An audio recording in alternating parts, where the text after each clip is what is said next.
Bom dia, sejam todos mais uma vez bem-vindos à aula desta semana. Hoje falaremos um pouco então sobre o divórcio por mútuo acordo e o divórcio litigioso. De relembrá-lo que é uma matéria muito extensa, portanto procuraremos focar apenas princípios essenciais em relação a estes aspectos. Não saia daí que nós voltamos então já já.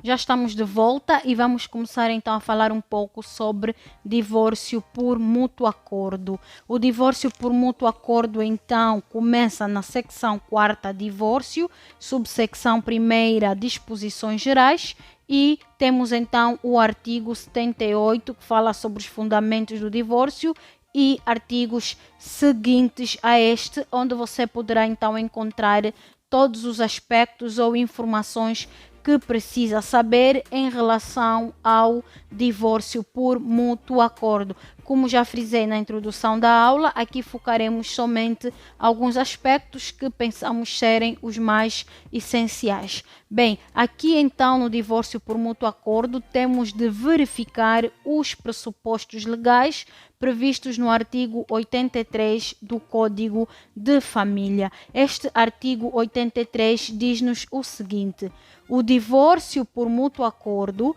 poderá ser requerido pelos cônjuges casados há mais de 3 anos e que tenham completado 21 anos de idade. Encontramos então aqui dois requisitos ou pressupostos legais. Primeiro, só pode requerer divórcio quem esteja casado há mais de 3 anos, ou seja, mínimo 3 anos de casamento, e tenham completado 21 anos de idade, ou seja, tem que ter no mínimo 21 anos de idade para requerer o divórcio.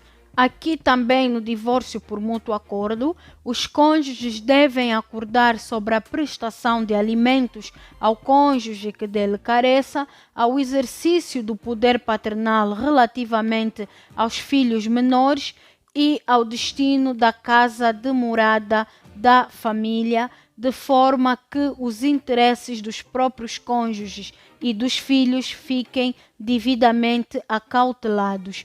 A competência para decretar o divórcio por mútuo acordo está previsto no artigo 86 e o processo de divórcio deve respeitar o plasmado nos artigos 88 e 89 do Código de Família. Vamos então analisar ou dar uma vista de olhos aos artigos 86, 88 e 89. O artigo 86 tem como título competência e diz-nos o seguinte: o divórcio por mútuo acordo poderá ser decretado por via judicial ou através do órgão do registro civil da área da residência de qualquer dos cônjuges, nos termos constantes dos artigos seguintes. E vocês depois poderão, claro, ir à caça destes artigos. O 88 tem como título requerimento e diz-nos o seguinte: o requerimento para o divórcio por mútuo acordo será assinado por ambos os cônjuges pessoalmente ou a rogo, não sendo obrigatória a constituição de mandatário judicial, mesmo no caso de divórcio por via judicial. Vamos então agora analisar o artigo 89. Este artigo então tem como título documentação necessária. Os requerentes deverão juntar ao requerimento inicial os seguintes documentos: a linha A, certidão de narrativa completa do registro de casamento; a linha B, certidão de idade dos cônjuges; a linha C, relação especificada dos bens próprios e comuns do casal; linha D, certidão do regime de bens adotado no casamento; a linha E, os acordos a que se refere o artigo 85, se os houver. Aqui então estamos diante de um formalismo processual em relação ao processo de divórcio por mútuo acordo. Em face do requerimento e reconhecida a viabilidade do pedido pela verificação dos pressupostos legais, será marcado o dia para a conferência dos cônjuges. Na primeira, a presença dos dois será fundamental ou é fundamental, mas se algum deles estiver impossibilitado de comparecer, pode ser substituído por mandatário judicial, ou seja, um advogado. Vamos então falar um pouco sobre divórcio litigioso. Para existir divórcio litigioso, que é o chamado divórcio conflituoso, não é, em que o casal não se entende, não há acordo, não é? Terão de se verificar os pressupostos previstos nos artigos 97 e 98 do Código de Família. Estes artigos dizem-nos o seguinte: o 97 tem como título Fundamentos Gerais e o 98 Fundamentos Específicos. Nos gerais temos o seguinte: o divórcio pode ser pedido por apenas um dos cônjuges quando, por causa grave ou duradoura, esteja comprometida a comunhão de vida dos cônjuges e impossibilitada a realização dos fins sociais do casamento. 98.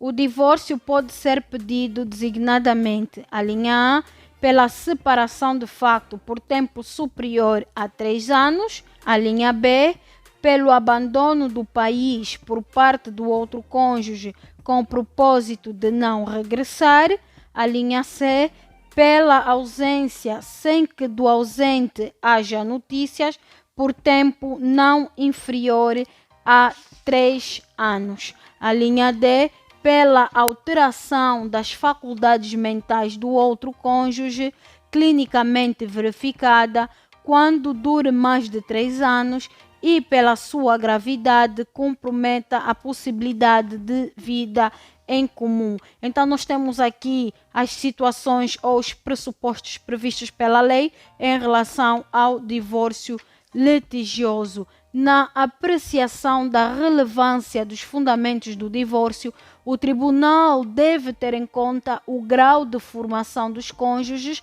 o grau de educação, sensibilidade moral e outras circunstâncias atendíveis para o caso. O processo do divórcio vem devidamente previsto nos artigos 104 e seguintes do Código de Família, devidamente detalhado e explícito, desde a acumulação de pedidos no processo, como o direito de alimentos, atribuição da casa familiar, até a tentativa de conciliação do casal, decisão provisória e a decisão definitiva que profere então a sentença do divórcio, a chamada sentença transitada em julgado. Quando falamos de cumulação de pedidos, a cumulação no processo de divórcio ocorre no sentido estrito quando o autor formula contra o réu mais de um pedido visando o acolhimento conjunto de todos eles, ou seja,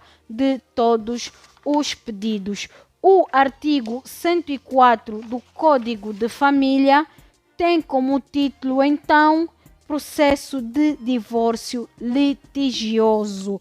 E vocês, a partir deste artigo e seguintes, encontrarão, então, mais detalhes em relação a este assunto. Bem, hoje ficamos por aqui. Espero contar consigo daqui a mais uma semana para mais uma aula, onde começaremos a falar então sobre os efeitos da dissolução do casamento, falaremos dos efeitos da dissolução por morte e os efeitos da dissolução por divórcio. Foi um prazer tê-lo do outro lado. Caso tenha sua dúvida em relação ao processo de divórcio litigioso ou por mútuo acordo, poderá então enviar-nos um e-mail ou deixar a sua dúvida nos nossos comentários. Bem, fique bem e até a próxima semana.